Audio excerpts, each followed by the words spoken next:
This conference will now be recorded. ॐ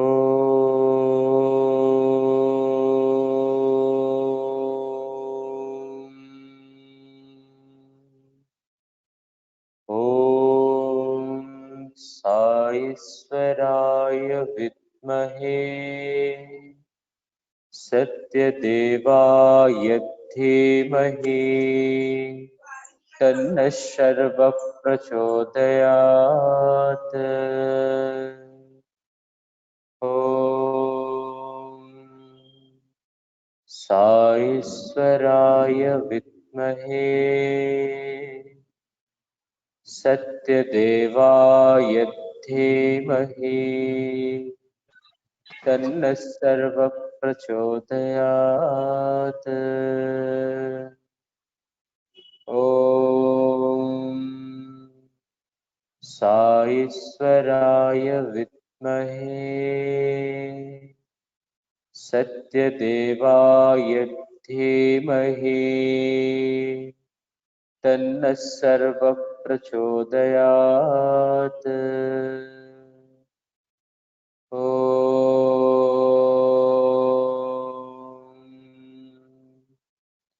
शान्ति शान्ति शान्तिः। Om Sri Sai Ram. We offer a most reverential pranam at the divine lotus feet of our most beloved Bhagavan, Sri Sathya Sai Baba. Swami, it is your grace and compassion that you have blessed us to conduct this Sri Sathya Sai Summer Course program through online, and the youth of Odisha is offering the entire program at your feet, Swami. Please bless us. Please be with us. Please guide us. And we feel your presence all through the program, all through these days. The 7 days, the Sadhana Saptah and summer course is based on Sri Satyasai Summer Showers in Vrindavan 72. Swami, you arranged and you blessed the first ever summer course in Sri Satyasai Shiva organization in 1972. And that time, Mother Ishwarama was there in the program, and possibly it is the last wish of Mother Ishwarama to have this program of summer course in spirituality and Indian culture.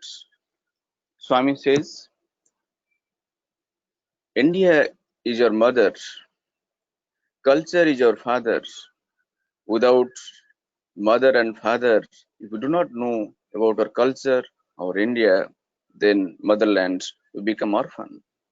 Swami safeguard us having conducting this summer course in Indian culture and spirituality. We also offer our gratitude to all our elders. Those are constantly guiding, supporting us, mentoring us all over these years and also during this summer course. Today, we welcome all the participants from different districts of Odisha, both brothers and sisters, to this 7 days online summer course. And we have 7 wonderful speakers. Those are directly blessed by Bhagavan, directly guided by Bhagavan. They're direct students of Swami. And to welcome this, to inaugurate this 7 days summer course program, we have our beloved State President, Brother Narayan Prasad Sir, as well today's speaker, Brother T.S. Bal Ramchandran, whom we listen soon, is from Tamil Nadu. We also welcome to our state, Odisha. Also speakers of different days, like Brother Sridhar is also with us, and Dr. Sasank will join soon, and others will also participate. We offer our loving Sairam to all our elders, to brothers and sisters, to the speakers, to the guest observer, to the Samiti convener, and to all the youth brothers and sisters. of Odisha. Now it's the time we'll request Brother Narayan Prasad sir, our beloved state president, to have inaugural address and to bless all the participants. Sairam, brother.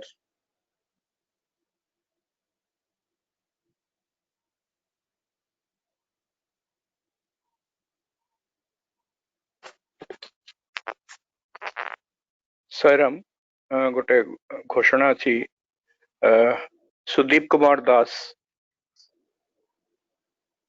kindly not share your video, and all the participants are requested not to share their videos and keep their mics on mute mode. Sairam.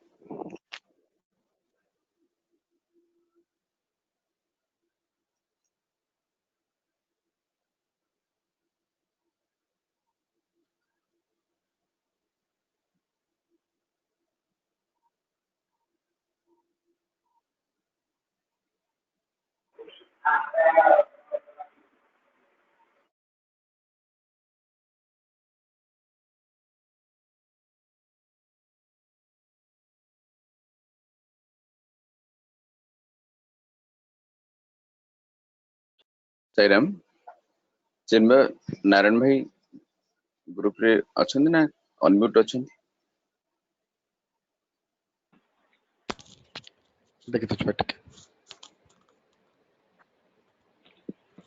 Sir मैं join करते लेकिन कटी sir ठीक है चिन्मय भाईना କଥା ହେଇଥିଲେ ଟିକେ contact कलो भाईना आगे आगे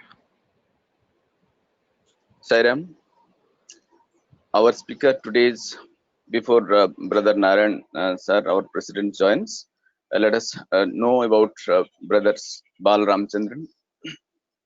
T.S. Bal Ramchandran was in Tamil Nadu and started participating in Sri Satya Sai Samiti's activities in the student days from early 90s. He completed his graduation from Sri Satya Sai Institute of Higher Learning, Vrindavan campus, and also the post-graduation from Prasanthi Nilayam campus during 94 to 99.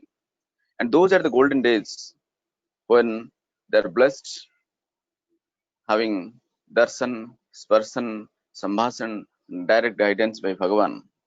With that, he was blessed to be a good singer, and he was always blessed with the opportunity to be part of the Mandir Bhajan group during his student days. And imagine that situation when inside the Prasanthi Mandir, Brother Bal Ramchandran and others will be there. Swami will be sitting and listening to the bhajan. What a momentous, memorable moment for all of them, and will cherish those moments even now. And currently, he also continue the same bhajan. He stays in Chennai and is blessed with the opportunity to be part of the Sundaram Bhajan group. And he is a very good Sevadal member and continuing the service activities during the COVID-19. When I was contacting him in the last 2 months, he was busy doing Narayan Seva and other activities, and he not only serves the community, he serves Swami in the evening daily in the Sundaram Bhajan group with rendering his bhajan at his lotus feet. Hope Brother Narayan sir already joined. Let us request our state president sir to address the participant. Sairam.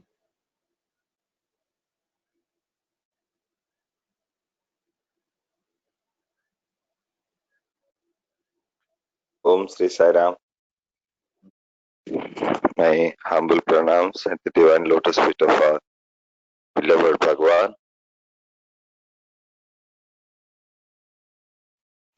Our guest speaker, Brother Bal Ramchandran, all the seniors, and all my co-participants in the ultimate batch for boys. That is the third batch, I hope, and we welcome all of you to this divine satsang, a replica of the summer course that we conduct each year. The only difference being in our earlier years, we used to have a residential summer course, staying together, sitting together, eating together, and doing our spiritual practice together. But in this year, Bhagavan wished it to be in a different way. We all reside at our place. Still, we are together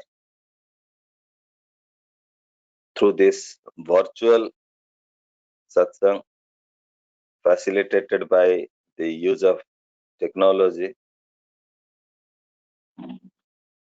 This had got many positives as we experienced over the past 3 weeks.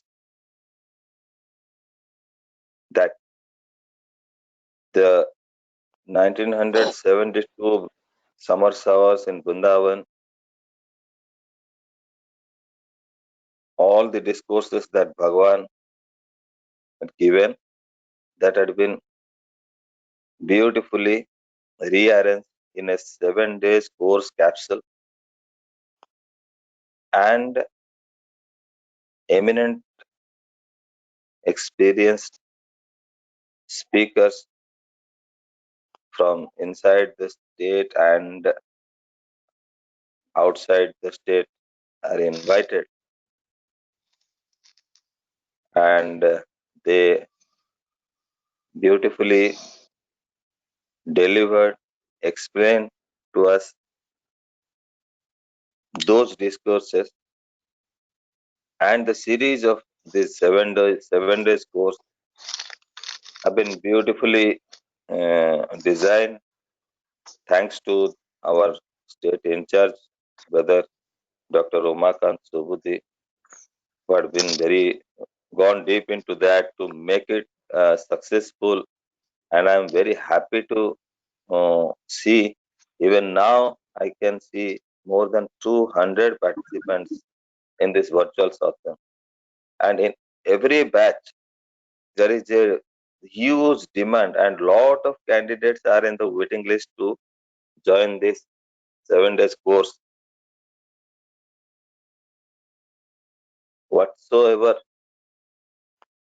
we learn, we practice, and not only that, not only we listen to the speakers and get our doubts clarified in the evening, but we get an opportunity to be engrossed in the thought of Bhagavan, to invoke Bhagavan throughout the day in all our activities, and experiencing the divine joy of practicing some spiritual discipline in the form of morning Suprabhatam to all the we have got a routine, we have got a routine for to be observed at our individual level during this summer course time.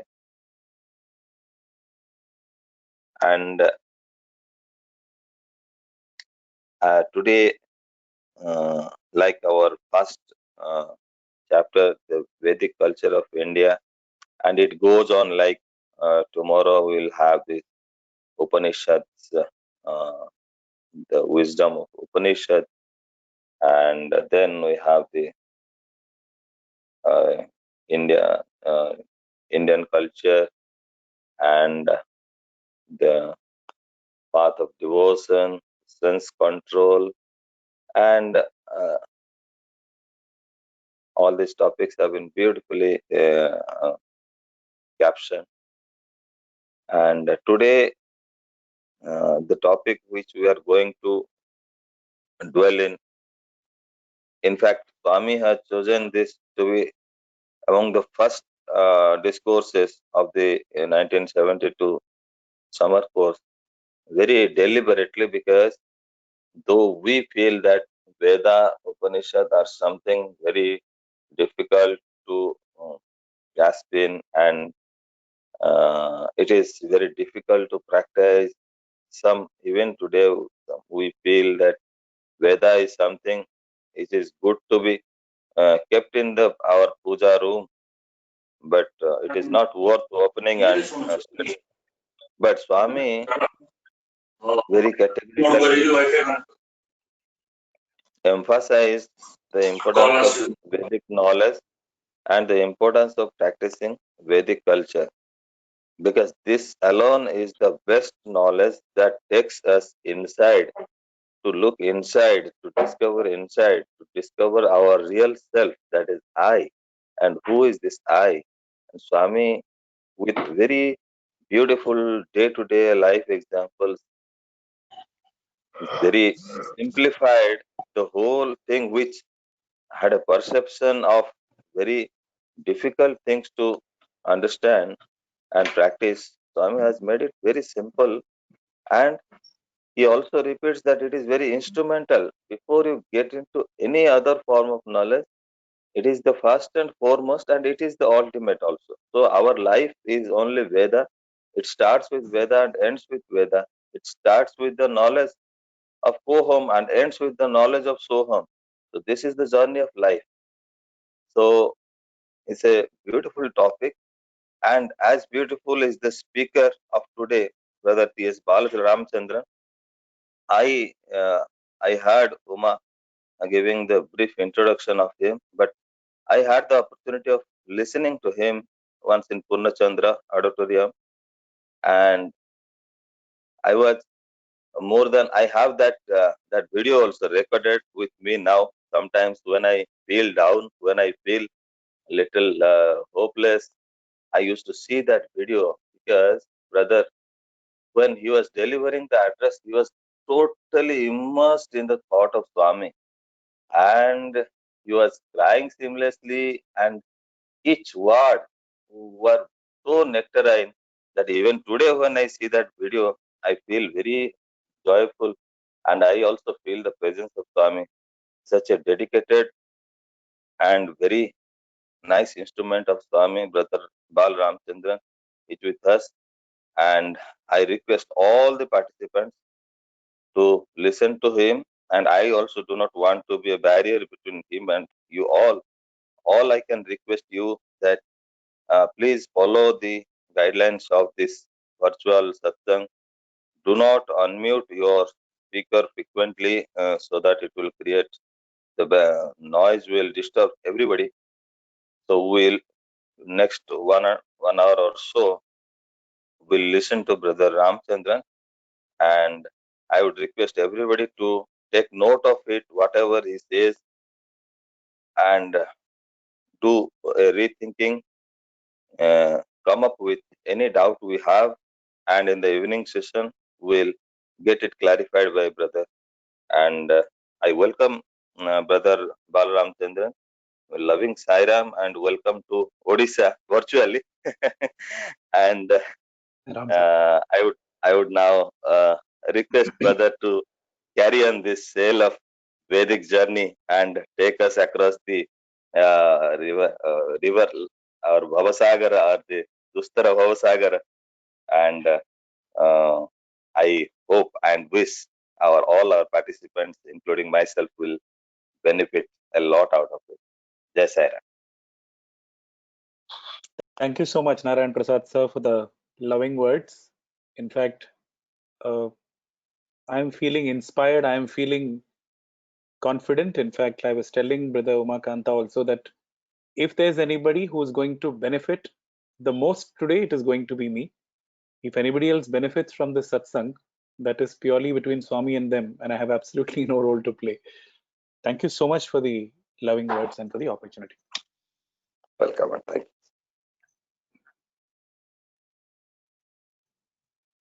Let me start the satsang today with a prayer to our beloved Bhagwan.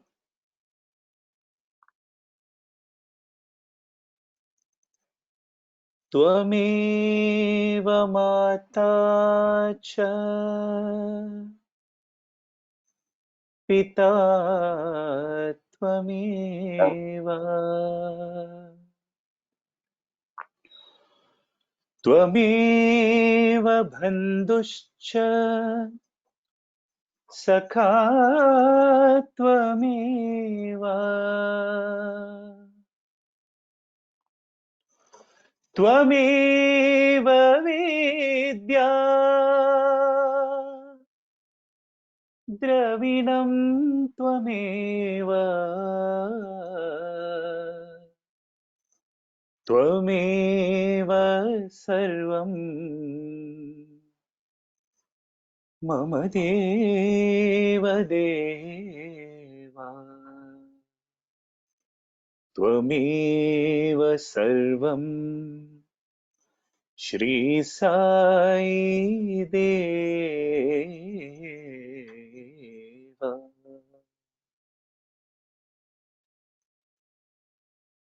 Dear Swami, loving pranams at your lotus feet. Respected State President, sir. Respected Brother Umakanta. Dear brothers who are part of this wonderful summer course. And the sisters and elders who are there back home, supporting them, enabling them to be a part of this summer course. My loving Sairams to all of you. Before I proceed further, I would like to make sure that I'm clearly audible. And if, yeah, I hope I'm clearly audible, brother. Sairam. Yes, Yes, Sairam, brother, yes. Sairam, brother. Yes. And also, if Brother Siddharth is there, if he can allow me to share my screen, because I think currently the program schedule is being shared. I have a small presentation which I want to run. So, yeah, thank you so much, brother.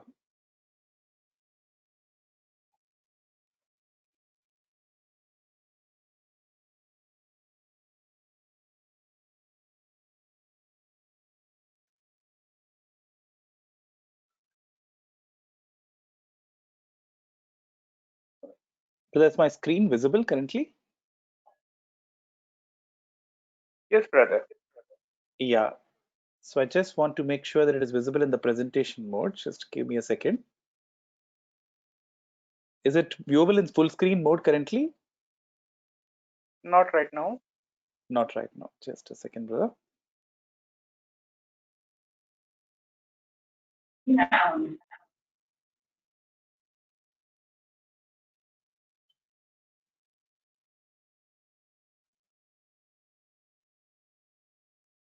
Now I guess it will be visible, brother. Full screen mode. Yes, sir. Yes, brother. Saira. And I'll quickly change it to the next slide. You can tell me where you'll see Bhagwan standing along with Sri Kasturi. You can tell me whether that's visible. Is it visible? Yes, sir. Yeah, thank you. That means the screen is changing. Thank you so much, brother. Saira. So, dear brothers, let me first begin with a wonderful an excerpt or an experience which is related to a discourse which was delivered by Bhagwan, and Professor Kasturi, Swami's biographer and translator for a long time, who you see on the screen currently standing alongside Bhagwan, was translating the discourse. So what happened is, while giving this discourse, Bhagwan mentioned a particular statement in Telugu. So I'll first tell you what Bhagwan mentioned in Telugu and later I'll translate it. So in Telugu, Bhagwan said, "Ee prapanchame na okka illu. Ee prapanchame na okka illu." This is what Bhagwan said. So Professor Kasturi was attracted by the second part of the word. The word illu basically means house. You know, it's a very simple, common word for house. And if you say illu, what comes to your mind is something like a small hut. So since Professor Kasturi wanted to give a very grand translation of it, what he did was he gave a very beautiful word. He used a very beautiful word in English to translate it. So while translating Swami's "E prapanchame na okka illu," what he did is he said, "The world is my mansion." He translated it as "the world is my mansion." And he felt very happy, very proud of the fact that he had used a beautiful word called mansion for what would have otherwise been translated as just, house. So he said, "The world is my mansion," and he turned towards Swami, expecting an appreciation from Swami for the wonderful word that he had used for the word illu. But the moment he translated Swami's "E prapanchame na okka illu" as "the world is my mansion," Bhagwan immediately said no. And Professor Kasturi was really shocked. For a moment, he thought in his enthusiasm he had used some sacrilegious word in English, some wrong word in English, and Bhagwan immediately proceeded towards where Professor Kasturi was. Professor Kasturi also proceeded towards Bhagwan to receive whatever vindictment Bhagwan he thought was going to give. And he fell at Swami's feet, and immediately Swami looked at Kasturi Garu's eyes and said, he said, "Not the world is my mansion, the universe is my mansion." Not just the world, but the entire prapancha or the universe, he said, is my mansion. So, that's the beautiful thing which Swami brought out through that experience. He said the entire universe is his mansion, which means he is the Lord of not just this world, he is the Lord of this entire Jagat or the entire cosmos and all of creation. Now, why am I talking about this particular experience here? Because I deem it a wonderful privilege, a great blessing, a sign of grace of Bhagwan on me to give me the opportunity to ruminate on, to do manana of the discourse given by Swami, who is Jagannatha himself. And I'm specially blessed because I am on this satsang, sharing whatever thoughts I have and participating in the satsang along with brothers who actually are in the land of Jagannatha himself. You worship him as Jagannath in Puri. So I feel so blessed. I've never had an opportunity to visit the Jagannatha Puri, at least in this lifetime. But then, yes, I have seen the Jagannath in Prashantinilayam. And today, it's a wonderful opportunity to speak about the Jagannatha to people who reside in the holy land of Jagannath. So that is why I thought it would be an apt beginning to this presentation of today. Let me proceed further, and brothers, I'm able to, again, I want to make sure that you're able to see my screen where I have put up the name of the first chapter, which is part of the 3 chapters which we are supposed to cover today as part of the summer course session. So Yes, brother. I'm able to see Clearly visible. yeah, I'm just wanting to confirm because the screen changed in between. Anytime, brothers, you're not able to see the screen moving, one of you can alert me, and I'll make sure that I adjust things at mine. So there are 3 Okay. chapters we'll speak about today. Thank you, brother. 3 chapters we'll speak about today. Before I even begin this, I must share with you an interesting thing which Bhagwan once shared. In fact, I think he's shared this on many occasions. Bhagwan was once telling us, if you ask a buffalo what God is, or if you ask a buffalo to think about God, or if you ask a buffalo to describe God, Swami said, how will it think of God, or in what form will it think of God? Bhagwan said, the buffalo will imagine God also as a big buffalo, with big horns, with a big body, with its big nose ring and its body encompassing the entire universe. Similarly, if you ask an elephant what God is, it is quite natural for the elephant to think of God as a big mega elephant. Now, what's the import of this particular teaching by Bhagwan? What I understand from this teaching is as follows. How much we are able to conceive of Bhagwan's message depends on our own spiritual evolution. He is the ocean of knowledge. He is infinite, and so is his message.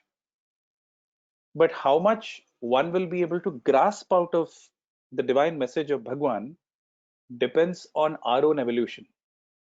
So even before I begin what I have to say today, brothers, I have got a submission to make. I must say that as per my own assessment, I'm more like a buffalo. There's a very limited understanding that I have of Bhagwan and his message. In fact, I don't see myself as an expert who is speaking here. I accept this opportunity as an opportunity to actually do manana, actually as an opportunity to ruminate on Swami's message, as an opportunity which is given to widen my own understanding of the wonderful message of Bhagwan. So that's how I look at it. So I can't claim to be an expert. What I hope to share here are a few big ideas, a few thoughts which I was able to capture from the message which was shared by Bhagwan during the 1972 summer course, and specifically the first 3 chapters.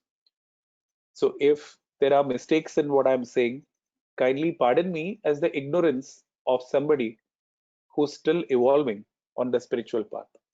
So with this submission, let me attempt summarizing some of the key points which I picked up from chapter number 1. This being the first summer course and this being the first session of the summer course, quite naturally, Bhagwan starts with an exhortation to students. He shares an overarching message with all the students who attended the summer course. And in this, he covers a lot of interesting points which sets the foundation for what is to come as part of the rest of the summer course. And these points are extremely important points because I think it is foundational to what is covered after this. So let me quickly take you through some of the big ideas or points I was able to pick up from chapter number 1. Now, one of the interesting things which Bhagwan speaks about here is, when you attend a summer course, we think of ourselves as students. But here's an interesting question which I'd like to ask based on something which Bhagwan mentions towards the end of the discourse, which is captured in chapter number 1. And there basically he asks, what's our role? Our role is, are we a student here or are we a teacher here? Now, those of us who register for summer course may think that we are primarily a student. But actually, if you go through chapter number 1, the concluding portion, Bhagwan actually says, no, you are actually not just students.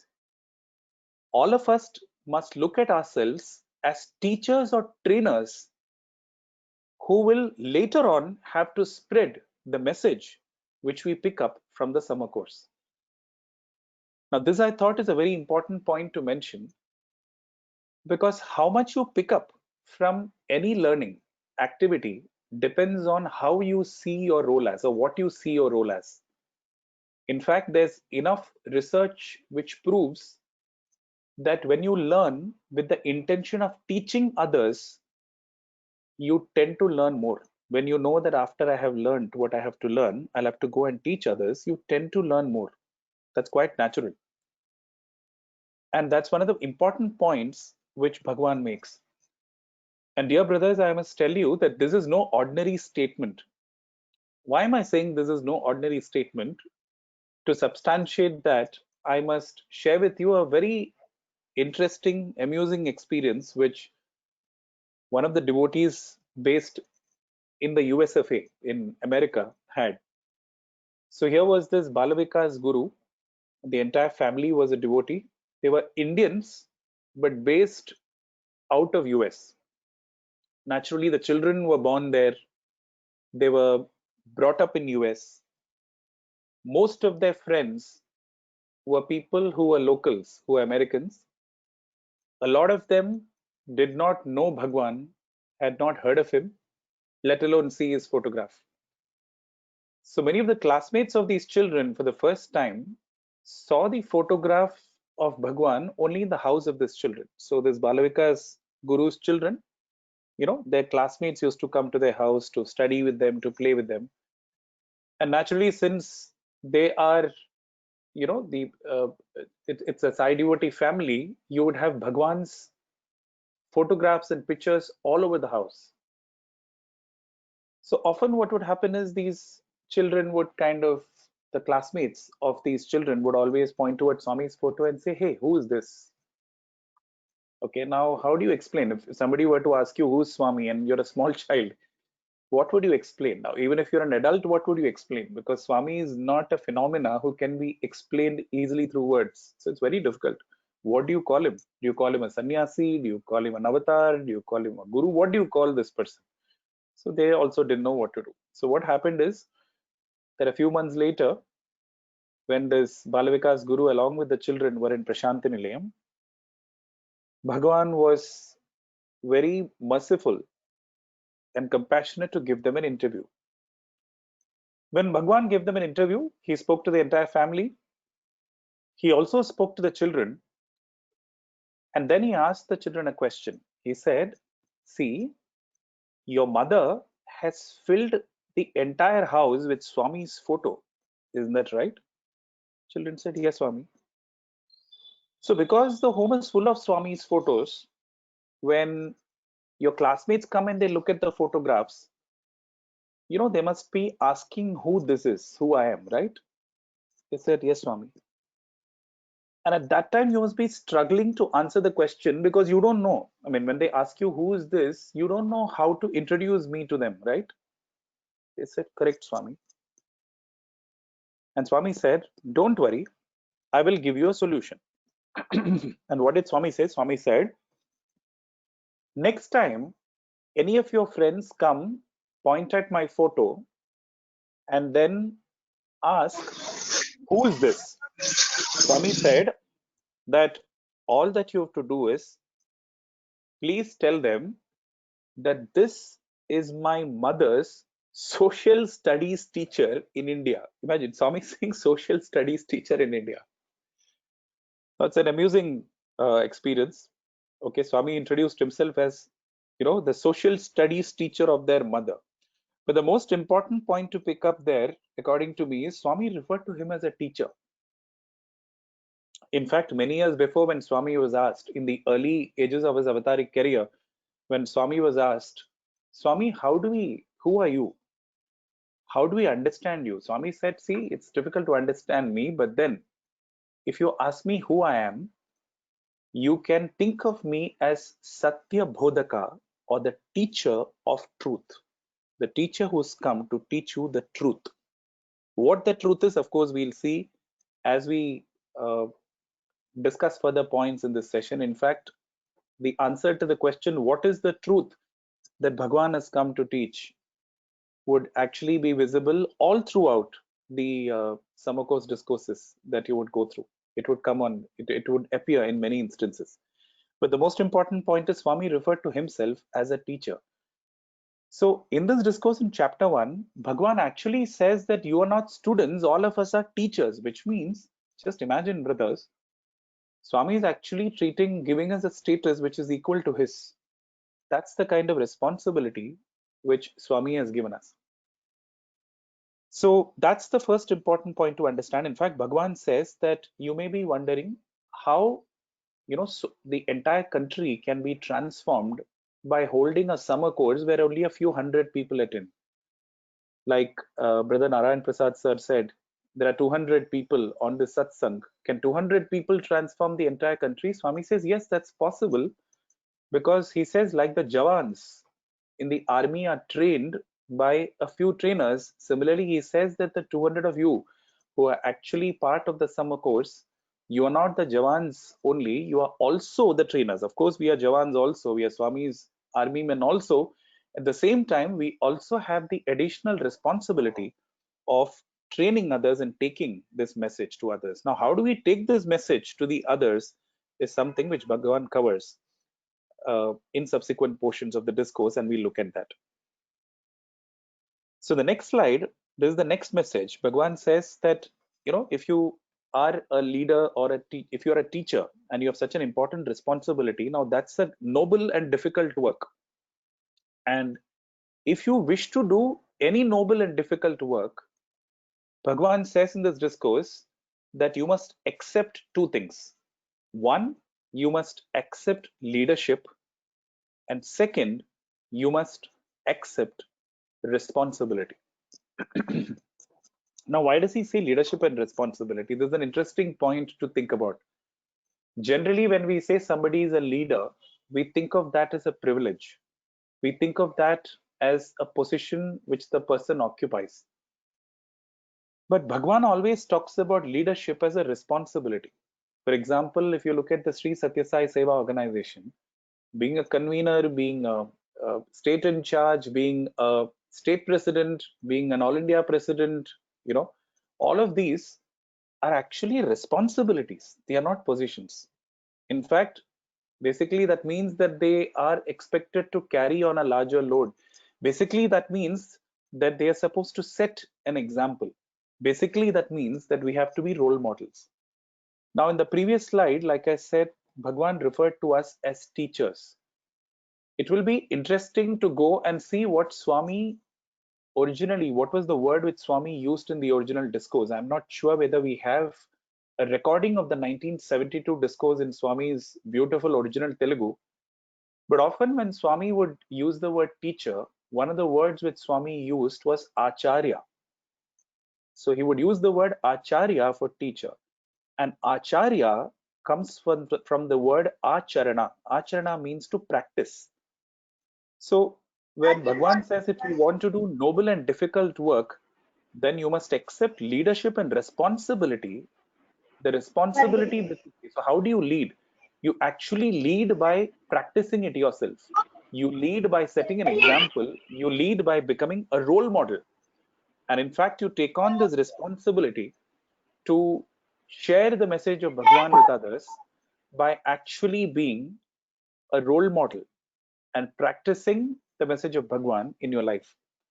So the important point, brothers, is that it's a matter of great blessing to us, and it also reflects Bhagavan's expectation from us from this summer course that all of us are a part of.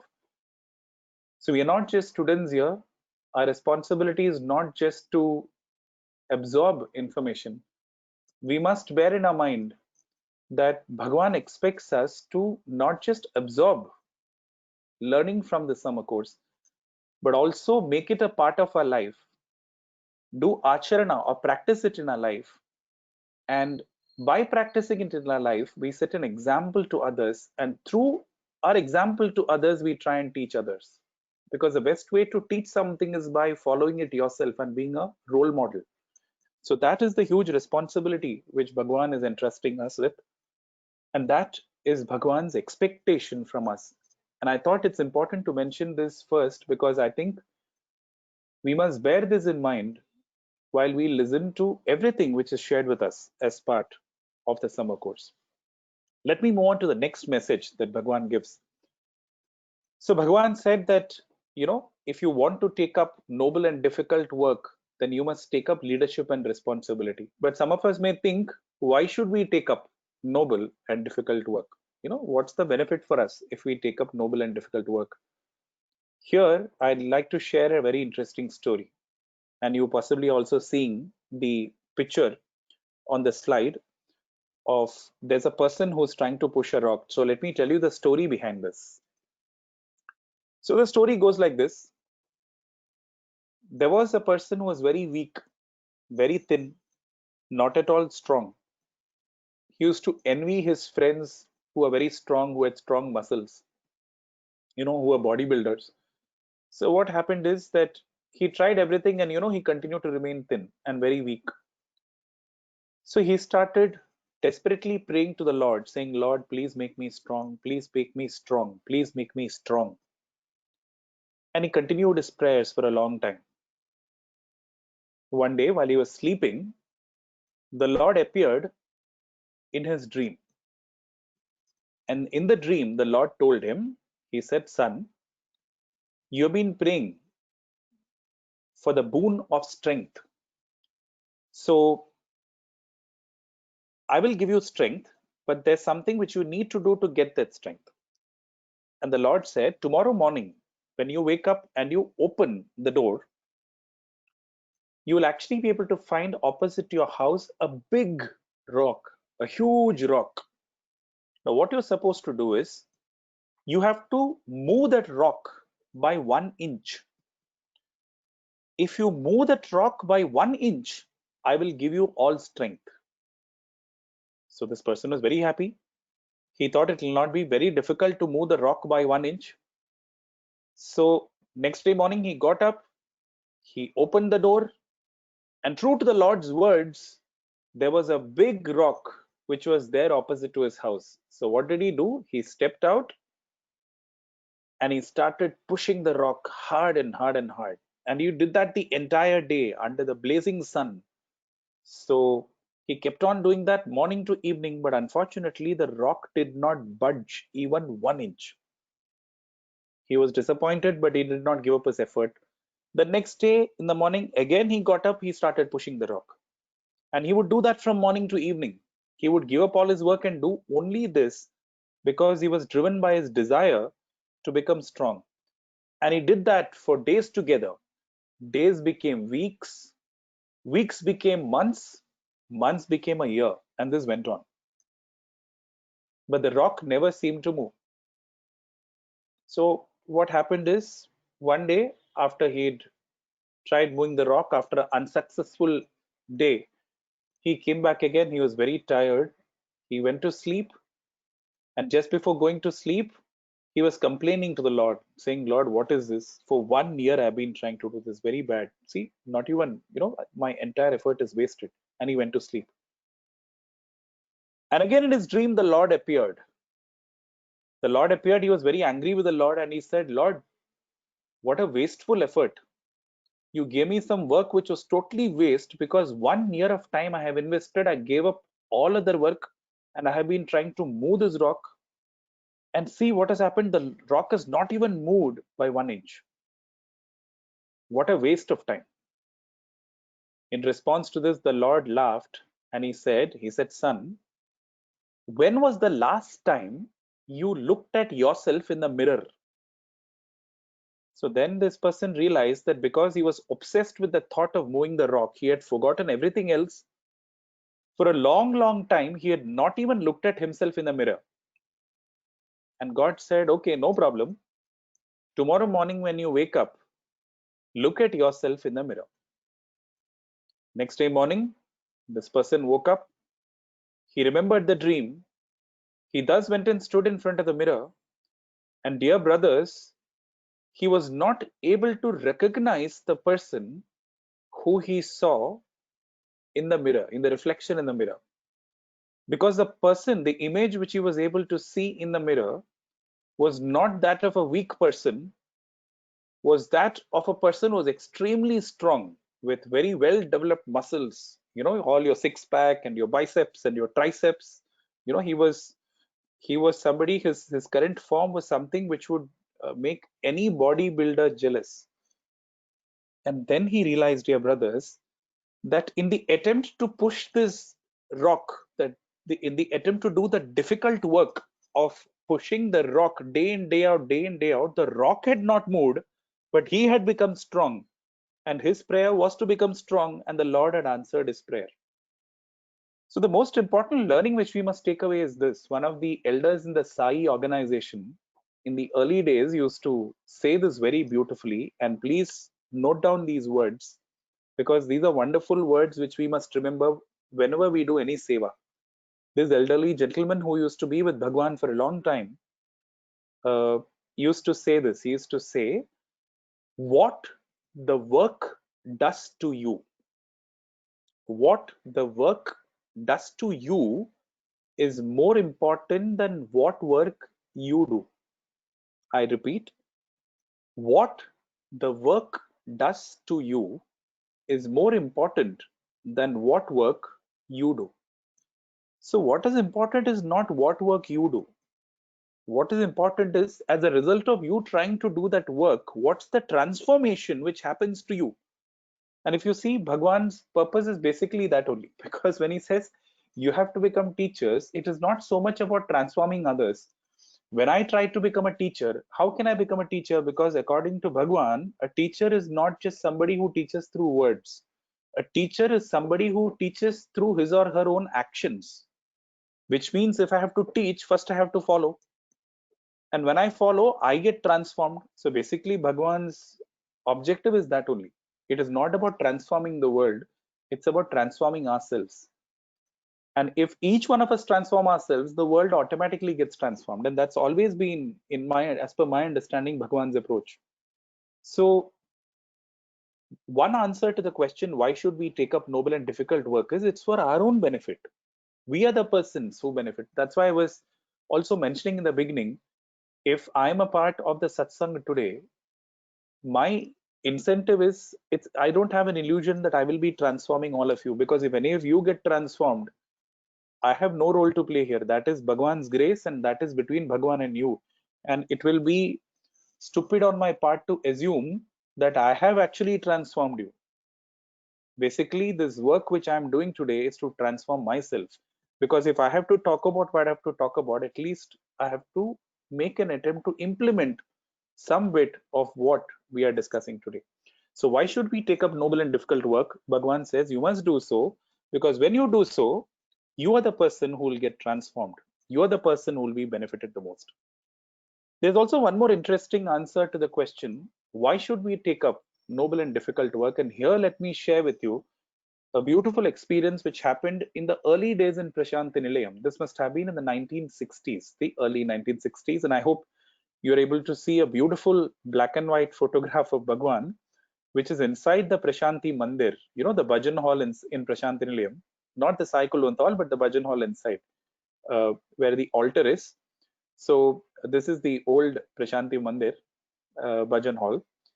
Of course, this photograph may not have been taken during the, the experience or episode which I'm narrating, but, maybe Bhagwan was, even when this experience which I'm narrating happened, must have actually stood somewhere here only. So that's why I thought this is an appropriate photograph to share.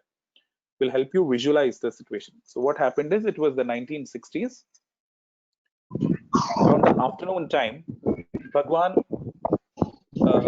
commanded all the permanent residents who were staying in Prashanti Nilayam in those days and who were doing seva there.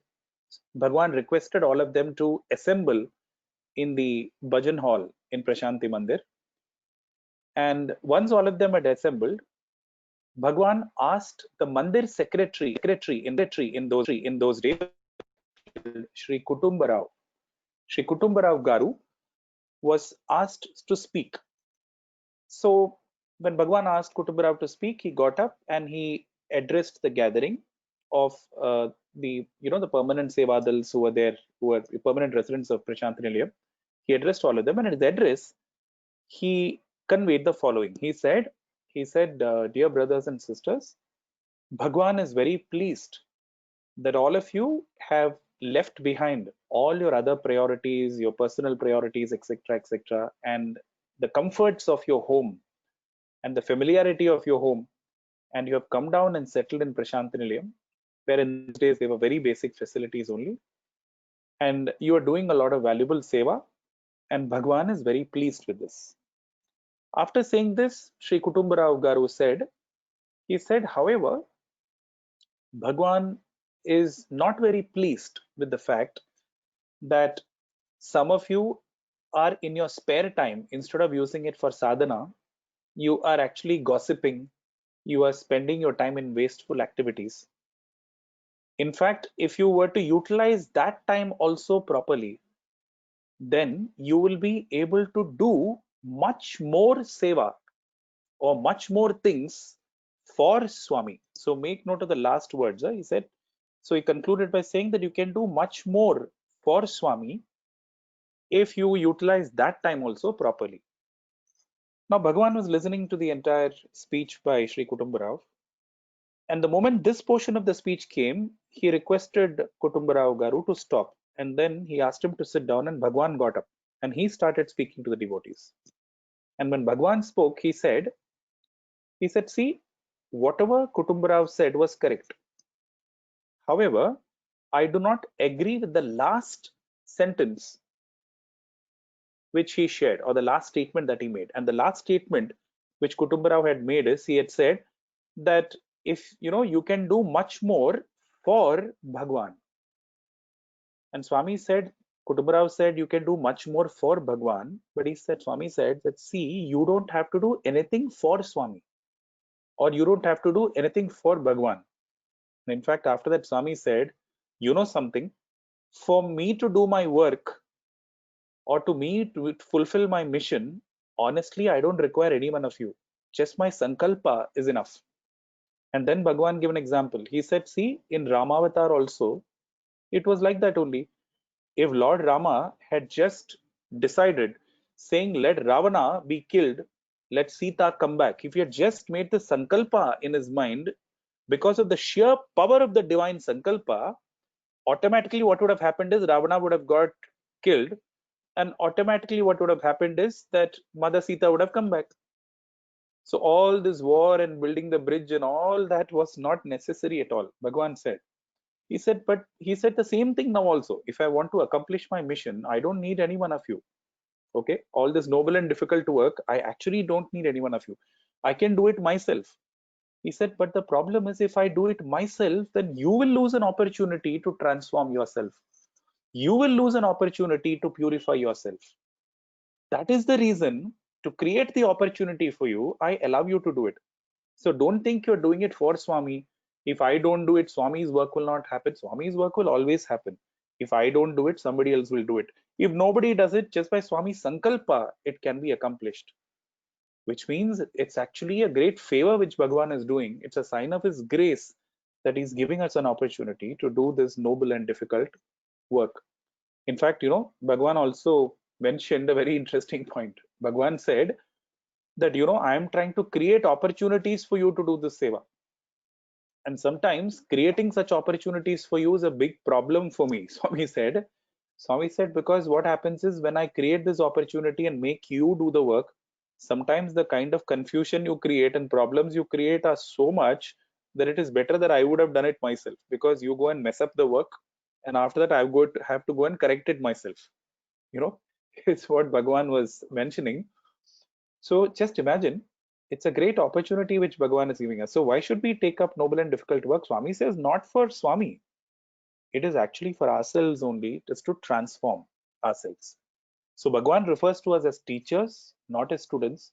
Why should we become teachers? Because teacher is somebody who is an acharya, who practices. So we have the responsibility to be a leader and show an example through our own lives. So we have to take up that responsibility. And why should we take up that responsibility? Because when we take up that responsibility, we get transformed. So brothers, again, one thing which I'd like to emphasize is, basically the idea is, whatever you listen to as part of the summer course, I think, and this is not something which I'm sharing for you, I'm aware that I'm the first listener to whatever I am saying. So this is primarily, I'm sharing this not to advise you, but basically to remind myself that whatever I am sharing, whatever you are listening, whatever you will be listening in the coming days of the Saptaha, we must listen, we must try and practice it, and we must try and set an example through our own lives, and thereby transform ourselves. Others being transformed is purely between, that's between Bhagwan and them. So that's the important message which Bhagwan shares in his address. Now let's move on to another interesting point. Then Bhagwan talks about education. And speaking about education, Bhagwan shares his views, a few views on education very clearly, and I hope you're able to see the slide where Bhagwan first talks about what education is not about. And you see the picture on the left-hand side, you see a boy whose head is filled with books. And one of the things which Bhagwan mentions in the discourse in the first chapter is that Nowadays, the belief is that education is about filling the voluminous information, all the information, pages and pages of information which is there in books, in big fat books. People think that education is about filling all that information into their heads. And Bhagwan says, no, that is not the objective. And in fact, yesterday I found an interesting Zen proverb which expresses the same thing in an interesting, in a different way. It says, a donkey carrying a pile of holy books is still a donkey. Imagine there's a donkey which is carrying the Ramayana, the Mahabharata, the Bhagavad Gita, the Upanishads. Now, if you just carry it on your head without making it a part of your life, without practicing it, then you're still a donkey. The donkey remains a donkey. In fact, I'm reminded of a very beautiful story, a very interesting, funny story, Chinnakatha, like Swami's small stories, which Swami narrates as part of his discourses. So there's an interesting Chinnakatha once which Swami narrated. And, my memory gets triggered when I see the Zen proverb talking about a donkey. So the story goes like this. I believe that once in a village, a sculptor, who sculpts idols, beautiful idols, he had made a beautiful murti or idol, marble idol of the Lord, okay, of Lord Vishnu.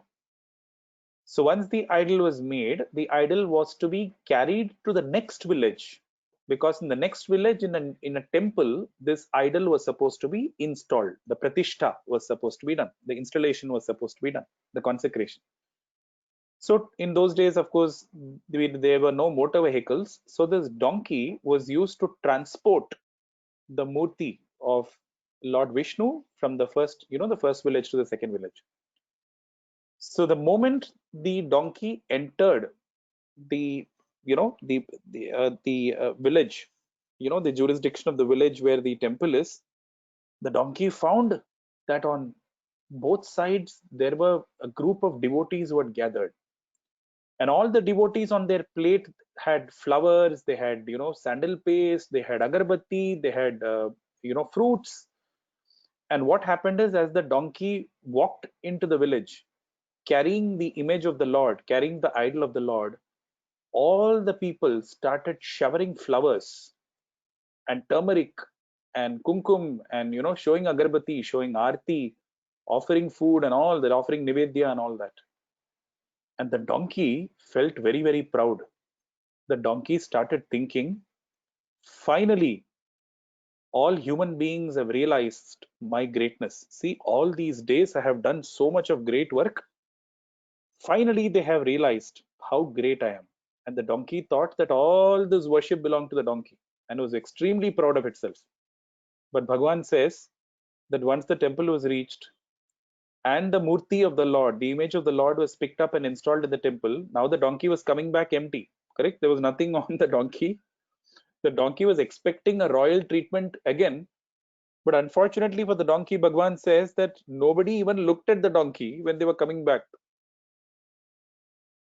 Now, why? Because basically a donkey which carries a pile of holy books is still a donkey. Now, if the donkey has to not continue to remain a donkey, then it has to absorb this information. So it's not just about loading all information into your head. That's one important point which Bhagwan means about education. And since he mentioned this in the context of the summer course, what I feel is the message we can take away is the idea here is not just to just pick up knowledge or just try and fill our information with a lot of facts and a lot of points. It's not just about recalling points which we pick up from the summer course. It's not just about making notes and being able to share, just being able to repeat it like a parrot to others. I don't think that's the point at all. The point is that this must become a part of our life. This must become a way of life. That's when we get transformed. So education is not just about filling things into our head. That's one of the important points which Bhagwan makes. Now, Bhagwan also says that it's important that before we take any new knowledge into our head, we must use discrimination. We must use the filter of discrimination before absorbing anything into our head. Now, this is a very important point because in the current age that we live, we've got information overload. There's so much of information which comes from so many places. Today, in fact, people don't feel the remember to need to remember anything, because for everything you can Google. You can pick up stuff from, there's, in fact, knowledge today is freely available, and in fact it's available from multiple sources. You have your WhatsApp universities, your message which comes through WhatsApp. You have Facebook, you have your Instagram accounts, and you have Twitter, and you have got newspapers which are online. There is a huge amount of information which is there on the internet now, on the World Wide Web. So today information is in abundance and learning is in abundance. So Bhagwan says that, see, you should use discrimination, and you should use a filter to decide which part of this information you will allow to enter your head. That's a very important point which Bhagwan is making in this discourse. And let me share with you a very interesting, funny experience, but a very, an experience with a beautiful message, which will elaborate on this point further. So this happened in the, the early days of Prasanthi Nilayam, when Bhagwan had started giving a series of discourses on the Vedanta. And those days, there used to be a gentleman who used to translate Swami's discourses, a very well learned gentleman who was a professor in Indian Institute of Science, who used to translate Swami's discourses. So what happened is that while he was listening to all these discourses and he was translating them, one day he got a doubt. His doubt was, Swami is making it so simple. He is not quoting, normally in a discourse on Vedanta or Upanishad, people quote a lot of very difficult Sanskrit passages, etc., etc. But Swami is making it very, very simple. Is this really Vedanta, or is it just that Swami is, sharing something else? So he got this doubt. Now you can't go and ask Swami this. So what happens is that when he got an opportunity, he went and asked this doubt to a Vedic Pandit called Sri Kamavadani, and Brahmashri Kamavadani was the principal of the Veda Patashala, which Bhagwan had set up. And this was one of the first learning institutions Bhagwan had set up in Prasanthi Nilayam. So even now, when you enter Prasanthi Nilayam through the Ganesh gate, on the left-hand side, you will find a block of buildings. Just near the Lord Subramanya temple, you will find a block. That block, even today, is called the Patashala block, because once upon a time, the Veda Patashala used to be there. So Kamavadani Garu was the head of the Patashala. So on the Veda Patashala. So this professor goes to him, the professor translating Swami's discourses, goes to Kamavadani Garu and says, he said, sir, I have a doubt. Swami is giving this discourse on Vedanta, but he's making it so simple. Is it really Vedanta only? And then immediately Kamavadani says, of course it is. He's saying, see, out of his compassion and mercy, Bhagwan is making it so simple so that everybody can understand. But it is really Vedanta only. It is the highest truth. Swami is explaining in very simple words. So he said, okay, sir, thank you so much. And then, of course, naturally, neither Kamavadani Garu or this professor, both of them did not discuss this with anybody. Only both of them knew about their conversation. So again, in the evenings, Bhagwan was continuing his discourses on Vedanta. And the same professor was translating the discourse. And this professor is a great Sanskrit scholar also. So what happened is that during the discourse, Swami said something which was a mixture of Telugu and Sanskrit. So what did Swami say? Swami said, and listen to this carefully, this is the connection to our, the point which Swami is making on discrimination. So Swami said, Dvipa Bhukta Kapitta Balamule. Dvipa Bhukta Kapitta Balamule. Now, phalam is fruit, like phal we say in Hindi. Palamule means like the fruit. Like what fruit? Kapitta Palam. Kapitta Palam is a particular type of fruit. Now, the image, brothers, which you see on the right-hand side of your screen, is actually the Kapitta Palam. If you open the Kapitta Palam, that's how it looks like. And in fact, the Kapitta Palam is one fruit which is offered to Lord Ganesha. In fact, you may have heard of the shloka, Gajananam Bhuta Ganati Sevitam Kapitta Jambu Palasara Pakshitam. So, Kapitta Phala is one of the fruits which is offered to Lord Ganesha when we worship Lord Ganesha. So he said, Dvipa Bhukta Kapitta Palamule. So Kapitta Palamule means like the Kapitta fruit. Bhukta means eaten by. Eaten by whom? eaten by Dwipa. So basically it means like the Kapita Phala which was eaten by Dwipa. Now this professor understood everything except the word Dwipa in Sanskrit. Dwipa. Now like the Kapita Phala eaten by the Dwipa. Now he's supposed to translate it, but what is Dwipa? He doesn't know what Dwipa is. So he's wondering. And he turns towards Swami, hoping that Swami would help. Because generally you would have seen in discourses, when Swami gives a discourse, if the translator doesn't get the correct word, Swami would help. But in this case, what did Bhagwan do? Bhagwan playfully repeated the same words again. He said, Dwipa Bhukta Kapitha Palamule. So he didn't know what to do. So he couldn't say anything. The discourse just kind of continued without the word Dwipa being translated. So after the discourse got over, when the professor came to take Pad Namaskar of Bhagwan, Bhagwan looked at him, smiled, and playfully Bhagwan said, Professor, Naku Vedantam Telidu, Niku Sanskrit Telidu. He says, see, I don't know Vedanta, but you don't know Sanskrit. And immediately the professor knew he had been caught, because this professor got the doubt, no, whatever Swami is saying, is it really Vedanta or not Vedanta? So Swami had caught the thought. He said, hey, you'll go and ask people whether I know Vedanta or don't know Vedanta.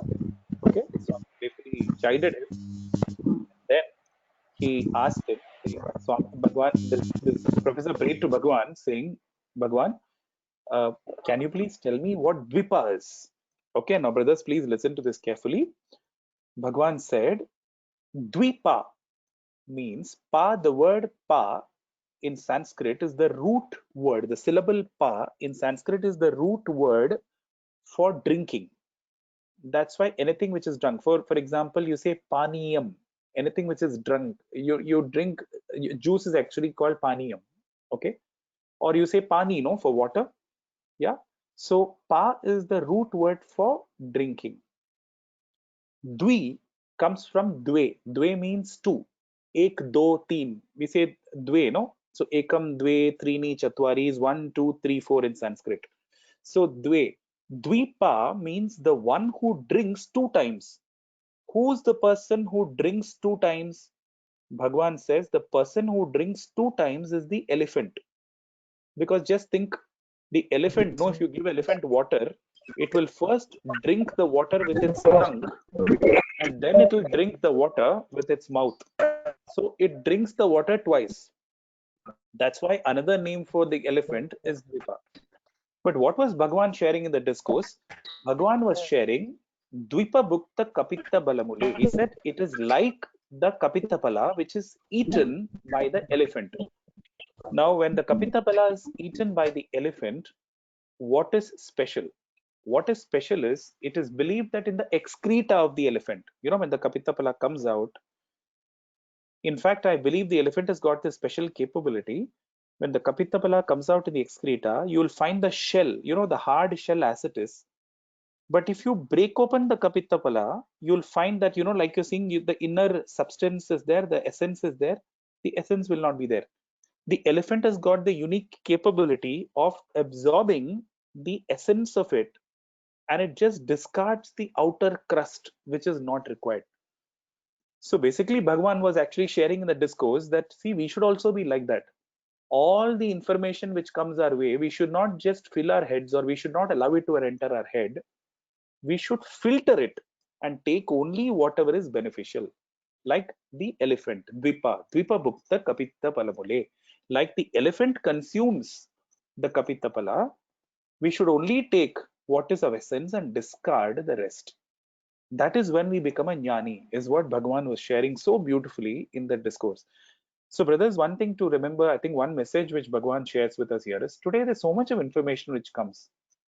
Before we decide to, so suppose you see an article, suppose you see a Facebook post, suppose you see a WhatsApp post, suppose you see a forward which comes to you, I think the message we can take away from this is that even before deciding whether we should read it or not read it, whether we should see the video or not see the video, whether we should hear it or not hear it, I think we should ask ourselves some questions. We should use some filter. One filter is, will this information or knowledge which comes to me will it make me a better human being? Yes or no?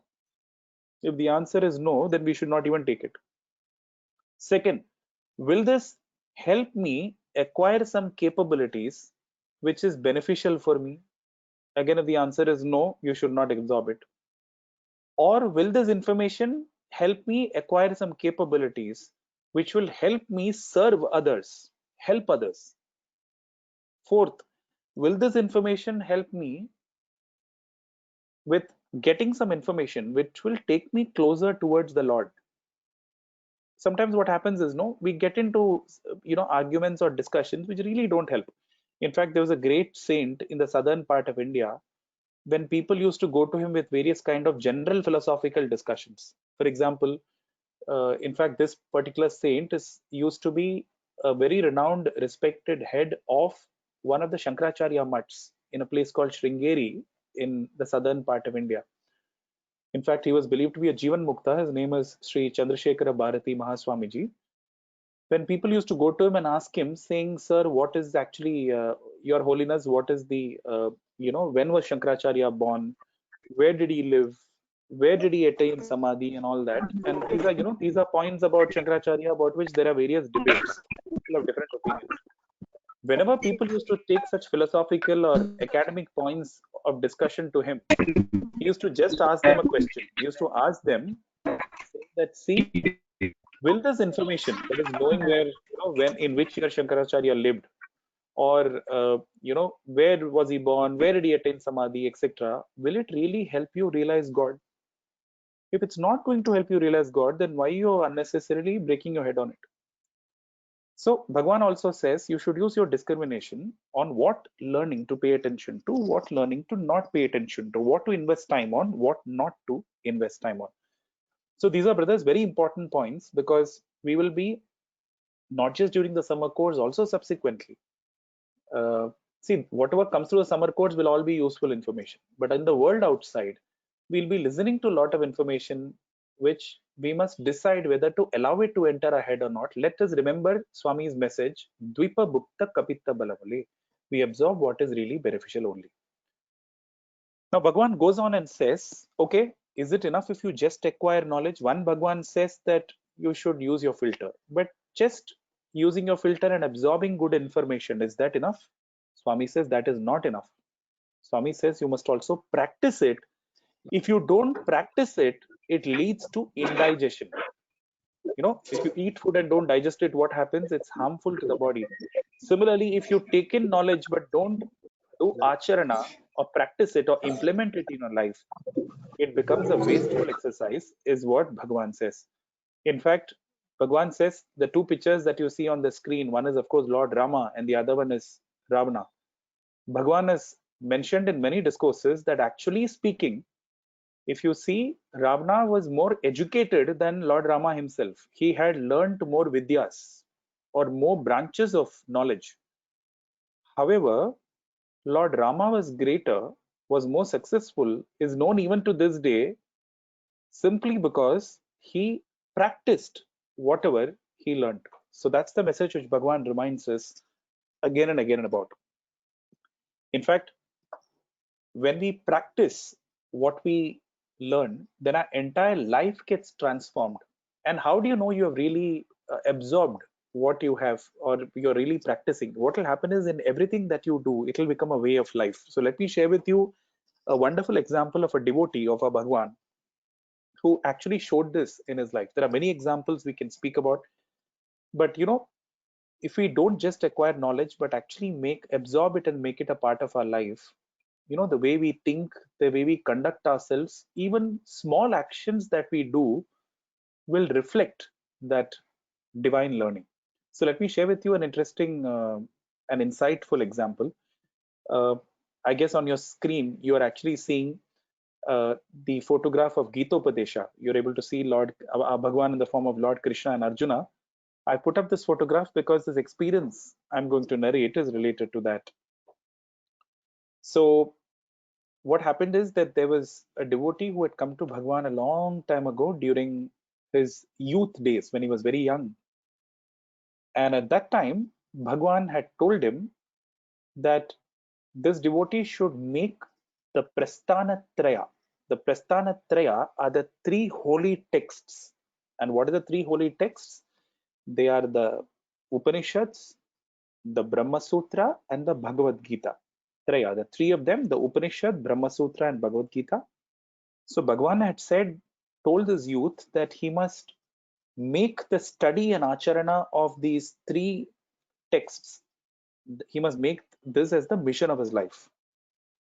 And in abidance to Bhagavan's command, this devotee had spent, his entire youth period in very earnestly and sincerely doing this. In fact, just a few years ago, what happened is, and after Bhagwan's Mahasamadhi also, this gentleman had come to Prashant Nilayam. And at that point of time, one of our brothers who is working in Prashant Nilayam was sharing this. They had invited this person to actually speak as part of a satsang. And since he has spent so much of his life studying the Bhagavad Gita, they thought that this gentleman should actually give discourses on Bhagavad Gita for the benefit of the other devotees. But unfortunately, what happened is not too many devotees were coming. In fact, on many days, there were nobody in the audience was not there at all, or there were just 2 or 3 people who were there. So on one of the days, the brothers in Prashant Nilayam who had organized this discourse, they felt very bad that there was a very small audience. This gentleman was taking the trouble to give discourse for almost 1.5 hours daily, and there were very few listeners. So there was a very small audience. So he was feeling very bad. He felt that this speaker may feel insulted. So out of his concern, he one day approached this gentleman and said, "Sir, I'm feeling very bad.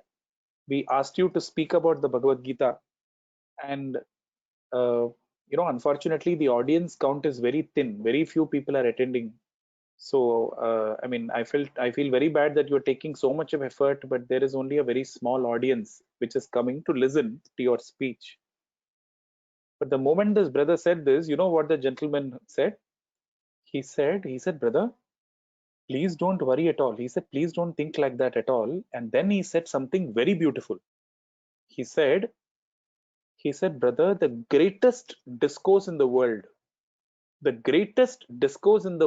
which is the Bhagavad Gita, the audience was only one person, Arjuna." Just imagine, correct, no? So the greatest discourse in the world, the audience was only one person.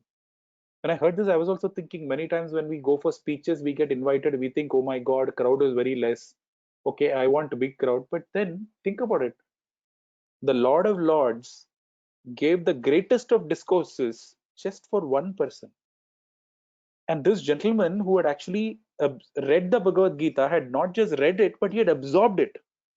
And it had automatically become a part of his life.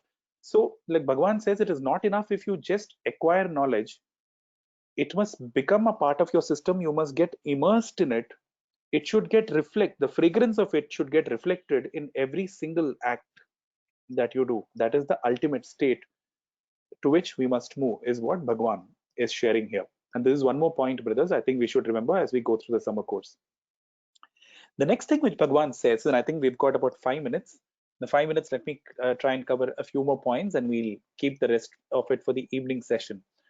So the next thing which Bhagavan says is that all the learning or all the education that you go through must infuse a sense of divine in us. This is the important point which Bhagavan is making. Now, we should be very happy that we are born in India, which is the place where we have the Vedic culture, because in the Vedic culture, there are some very, very simple things which are taught to us as children, which automatically infuse a sense of divine in us, and which automatically infuse a divine feeling into even normal secular worldly activities. So let me give you an example of this. On the left hand side of the screen, you're seeing the photograph of Ma Saraswati, who is the goddess of learning. So let me tell you why this photograph has been put up, because as a child, and a lot of you would have, brothers, possibly heard of this prayer or shloka, stotra, which we do before starting our prayers. In India, it's a common practice to chant the following shloka to propitiate Mother Saraswati before embarking on early learning. There's a shloka which goes as follows. You say Saraswati Namastubhyam Varade Kamarupini Vidyarambham Karishyami Siddhir Bhavatu Me Sada. You say, O Mother Saraswati, I'm starting my effort at learning. So please be present with me. I'm invoking your presence so that I'll always have your grace. Now, this is the prayer. Now, if you look at this prayer, it says Saraswati Namastubhyam. O Mother Saraswati, I bow down to you, my pranams to you. And then you say Varade. Varade means the one who confers boons on us, who gives boons. Varade Kamarupini. Now, what does Kamarupini mean? Now, this is the word which is very beautiful and you must understand. Kamarupini means the one who takes on whatever form is desired. Desired by whom? Not by Mother Saraswati, but she takes on the form which is desired by us, the devotee. So she's called Kamarupini because she takes on the form, because Kama means desire. So she takes on the form which is desired by us, which means, imagine you are sitting in front of a physics textbook and you chant this prayer. Mother Saraswati now will take on the form of physics. If you open an accountancy textbook and chant this prayer, she takes the form of accountancy. You read the Bhagavad Gita, she takes on the form of the Bhagavad Gita. You are reading the summer showers, she takes on the form of summer showers. You are listening to the satsang, she becomes that knowledge which is being shared as part of this satsang. So she takes on whatever form. So there's nothing called worldly, there's nothing called spiritual, because Swami talks of constant integrated awareness. Swami says all work is God's work. So that's the beautiful thing which is taught in the Vedic culture, that everything which you do is divine work, and we will experience it that way if we think about it that way. So Bhagwan says that learning must infuse that sense in us. And that's why I see simple rituals like the prayers we chant, which are taught to small children, also contain this bhava. Let me narrate one more experience, which is, that's why you see a beautiful black and white photograph of Swami narrated in Chitravati. And with this, I'll conclude the session. I think we have about 3-4 minutes and it will be 8:30, which is the close of our session in the morning. So let me conclude with this particular narration and then we'll continue later. So, so Bhagwan says everything must infuse a sense of divine in us. I'd like to share with you a beautiful experience which happened in the Chitravati sands. In those days, Bhagwan used to take devotees to the Chitravati sands. The river Chitravati, which is there in Puttaparthi, and which comes in a Suprabhatam also, which you chanted this morning. Chitravati Tata Vishala Sushanta Saude. So in the Chitravati river, in the sands, Bhagwan was once sitting along with a scientist. And the scientist is a geologist. Geologists typically study stones and rocks and all that. So what did Bhagwan do while playing in the sands?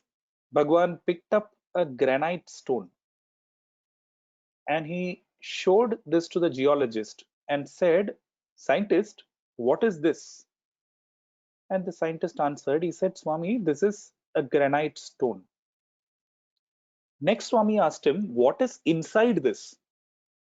Now, if you say, "What is inside this?" He said, Swami is a scientist, no? So naturally he said, "Swami, these minerals are there, these minerals and these chemicals, such and such minerals and such chemicals are there in this."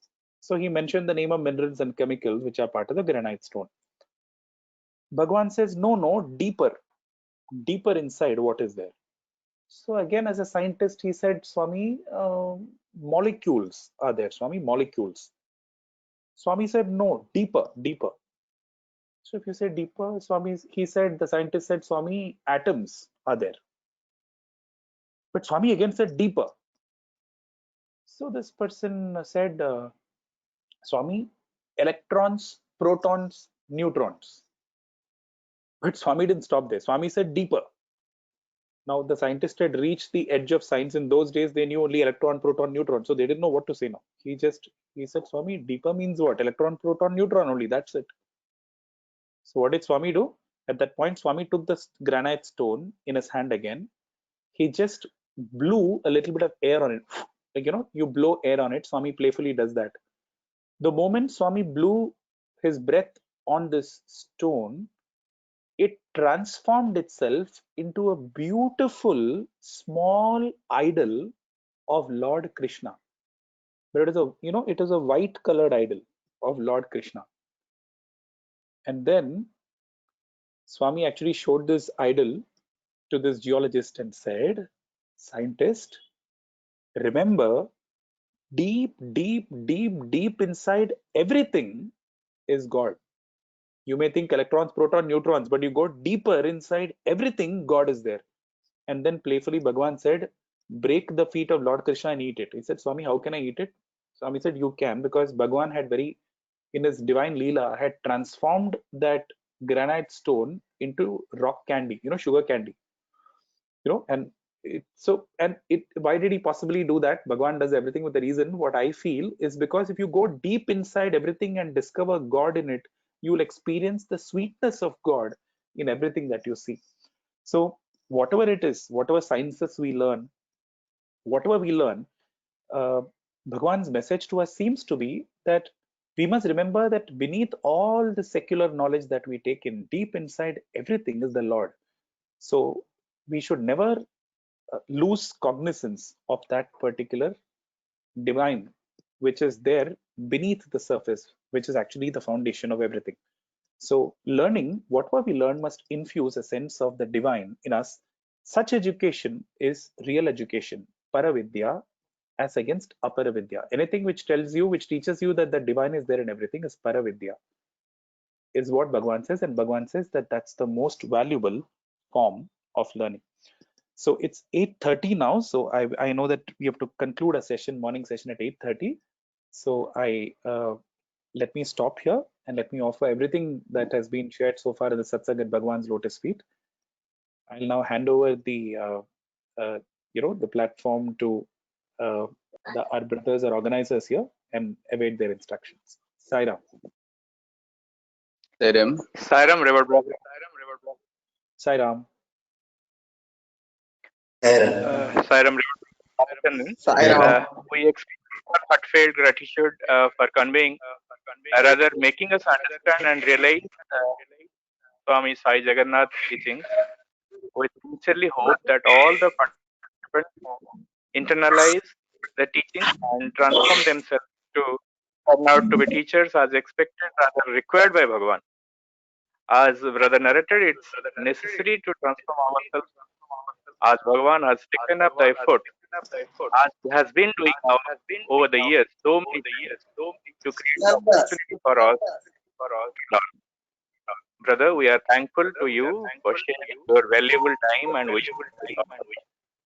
Lots of love and Sairam. Thank you so much, brother. If, of course, our time permits and if that's okay, whatever the remaining chapters, etc., we will also try and touch upon in the evening. Is that okay? Yes, brother. Yes, brother. In the evening, the rest of the chapter can be taken up in the evening, and there are a few questions from our participants that also can be taken up in the evening. Sure, brother. Sure, brother. Absolutely. I'm sure the question will be a learning for me too. Whatever I understand something about, I shall share. Whatever I do not, I shall of course humbly submit that I do not, and I will try and find the answers from some of our brothers who know and then share it with you. Sairam, brother. Thank you so much for the opportunity. Grateful to Swami for the opportunity. Sairam. विद्यार्थी मान को अनुरोध समाने दिन. Yes, Uma, please. Just one announcement. Evening session will commence at 6:30 p.m. and will continue up to 8 p.m. Since brother has an important work in Sundaram, so brother will stay up to 8 p.m. and we request all the participants, our elders, guest observer, to be before 6:30. So we'll commence the session 6:30 sharp in the evening. Sairam, brother, thank you so much for your loving words and how to inculcate Swami's message in our life. Now, brother Bapi Bhai, Sairam. Sairam.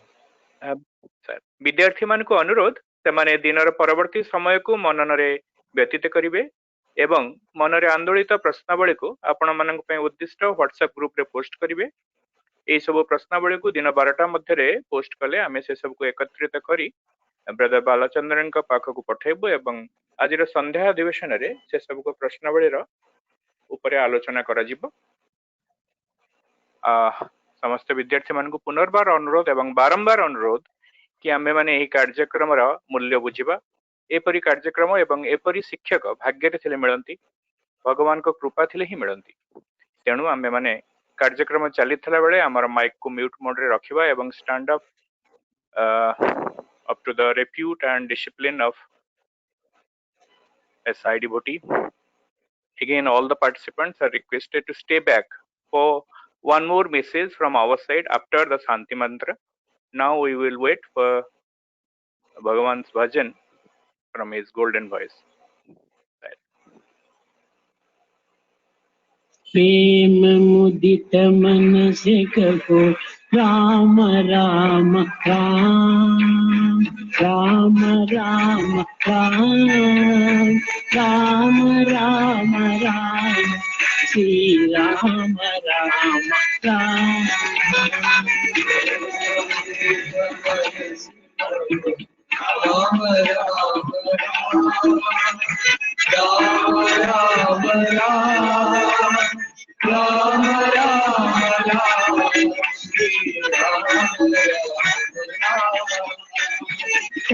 पापके भूखनिके लेत राम नाम पापके भूखनिके लेत राम नाम भव समुद्र सुखद नावा lake Ram नाम भव समुद्र सुखद नावा लेक राम नाम परम शांति सुख निधान दिव्य राम नाम परम शांति सुख निधान दिव्य राम नाम निराकार को आधार एक राम नाम निराकार को आधार एक राम नाम माता पिता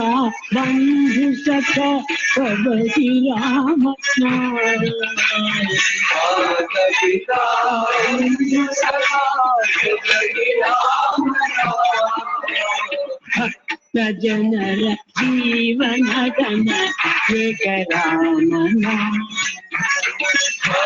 जनर जीवन धन एक राम नाम भक्त जनर जीवन धन एक राम नाम भक्त जनर जीवन धन एक राम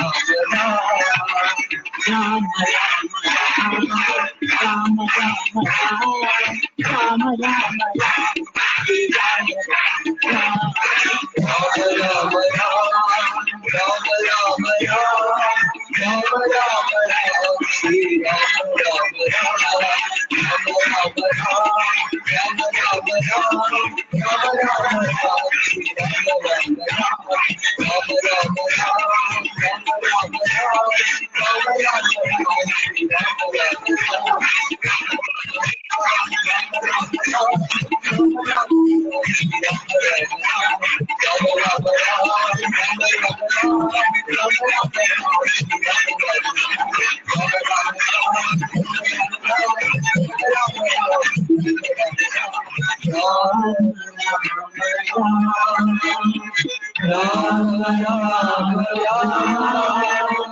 राम राम राम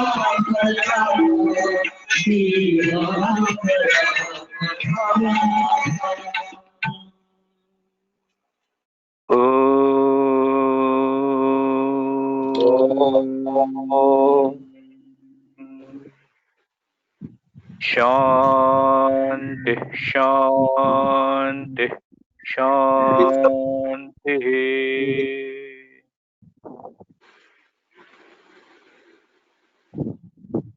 जय बोल भगवान श्री सत्य साई बाबा जी के जय।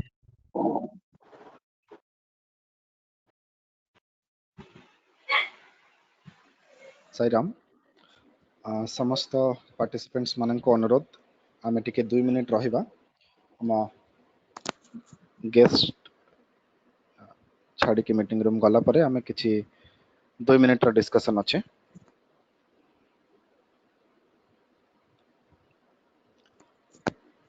समस्त अनुरोध आम टिके 2 मिनिट रहिबा मीटिंग रूम रे शरम विविध भाई आपनकर वीडियो ऑफ करंतु प्लीज शरम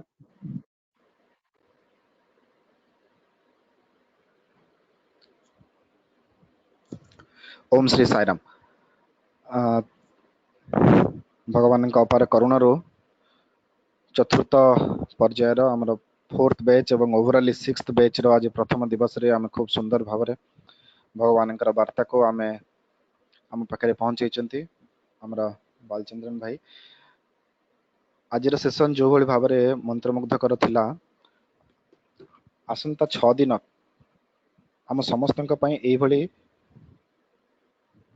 आकर्षणीय सेशन स्वामी आम मान प्लान करिसेंती खूब सुंदर एवं शिक्षणीय हम से सेशन गुड़िक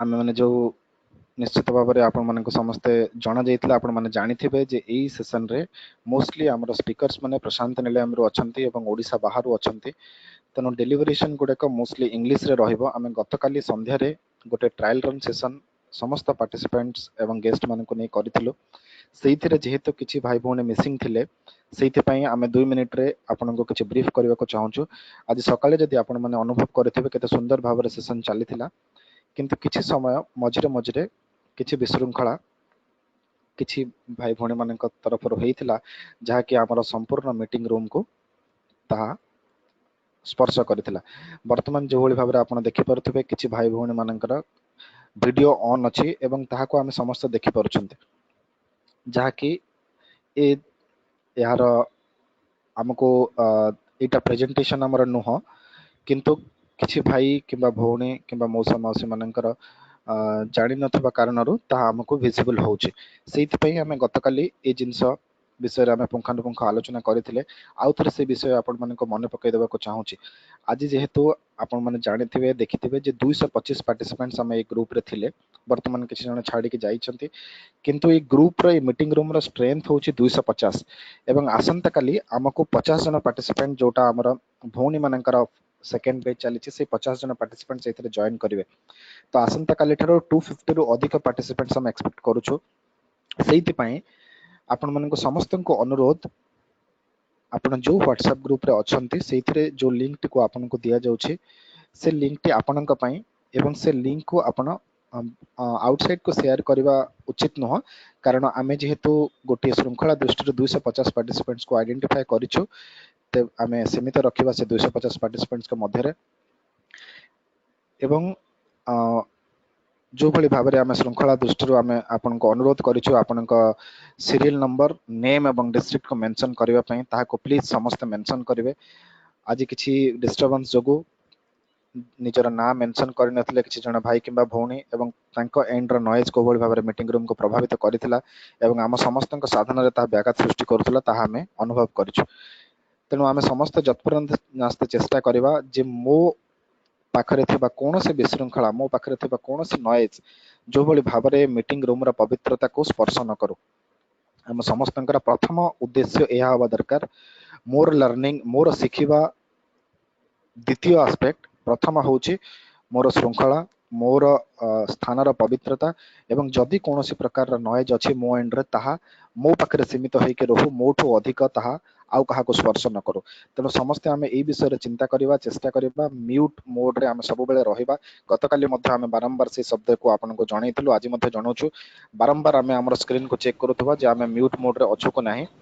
वर्तमान मध्ये जने भाई को आम जे अनम्यूट करूछन्ते एवं वीडियो को आम समस्त ऑफ रखिबा गोटे एम्बैरेसिंग मोमेंट हम समस्त पाखे आसिक पहुंचीला जितेबाला बालचंद्रन भाई टॉक दौथिले एवं जने भाई जेतबेले तंकर वीडियो ऑन करथिले एवं जेतबेले हम वीडियो ऑन करूछु मध्ये हम प्रेजेंटेबल वे रे रहनु हां जदि हम व्हाइट रे अछु स्कार बैच पिंदिछु स्वामी को अल्टर आगे बसिछु ता गोटे भूल रे जदि ऑन हे गला ता को ग्रहण करि हबो किंतु जेतबेले हम अन्य कोनोसी एनवायरनमेंट रे रहउछु से भली समय रे ए जो वीडियो ऑन कले हमर अटेंशन पार्टिसिपेंट्स मानकर ब्रेक हबो समस्त को अनुरोध आमे समस्त श्रृंखला को ध्यान दबा मैडम कौन से समय किंतु से जो पार्टिसिपेंट को हमें रिमूव करिया को पड़िला आज्ञा, ताको आज्ञा। बाध्य होई तेनु इनडिसिप्लिन आज्ञा, केस रे हमें रिमूव करिया को हाँ तो तेणु श्रृंखला दृष्टि बेले बेले आमको ऑर्गेनाइजर माननको ए सब करबा को पड़िबो गतकाली मध्य मु जणैथिली जे जेतेबेले आपण मीटिंग रूम रो आपण को गोटे मेसेज आसीबो you have been removed by the organiser ताहले आपण बारंबार चेष्टा करिवे नाही मीटिंग रूम को पुणी जॉइन करिवा पई you have been removed by the organiser माने कोन से श्रृंखला रे त्रुटि जोगु आपण को ऑर्गेनाइजर माने बाध्य होई के रिमूव करछंती आपण को एंड रे अनम्यूट थिला हुए तो आपण नॉइज मीटिंग रूम को पहुंचुला से आपण को रिमूव करछंती तेणु आपण केयरफुल रहिबे किछि समय परे केयरफुल रही के जॉइन करिवे वीडियोस कौन सी मोमेंट रे आमे ऑन करिवा नाही जदी आपनकर आसंता काली जेहेतु आमे 250 रु अधिक पार्टिसिपेंट्स एक्सपेक्ट करूछु तो 7:05 परे आमे मीटिंग रूम को लॉक कर देबो एवं 7:05 परे आ जॉइन करि परिबा नाही तेणु 7टा पूर्वरु 6:55 बाय एटलीस्ट 5 मिनिट पूर्वरु आमे मीटिंग रूम को जॉइन करिवा जो साई गायत्री हमर चैंटिंग होछु सेथिरे आमे जति एकाग्र ही बसिबा हमर मन स्थिर होबा एवं सेशन को अधिक लाभ से नहीं पारिबा तेणु समस्ते आमे 7टा पूर्व जॉइन करिबा एवं जदि कोन से डिस्टर्बेंस हुए आपण जदि श्रृंखलार नेम किंबा ग्रुप नेम मेंशन न करि थांती ताले हुए तो हमर ऑर्गेनाइजर आपण को रिमूव करिवे एवं रिमूव कला परे आपण बारंबार चेष्टा करी जॉइन करबा को चेष्टा करिवे नाही सही मुहूर्त रे करेक्ट करी के तापर जदि केयरफुल रही के करि परिवे ताले करिवे भगवान के पाखरे एति की विनम्र निवेदन स्वामी आपण मानको आम मानको समस्त को ए साधनार ए 7 दिन रे हमको सहाय्य करिवे खूब सुंदर सेशन गुड़िक भगवान हम प्लान करके रखिछन्ते तार लाभ नबा एवं श्रृंखलार परिधि रे रही ए सेशन रो अधिक रु अधिक आमे ताको आमे निजर अभ्यास रे निजर साधना रे निजर मन रे रूपांतरित करिवे जय श्री राम।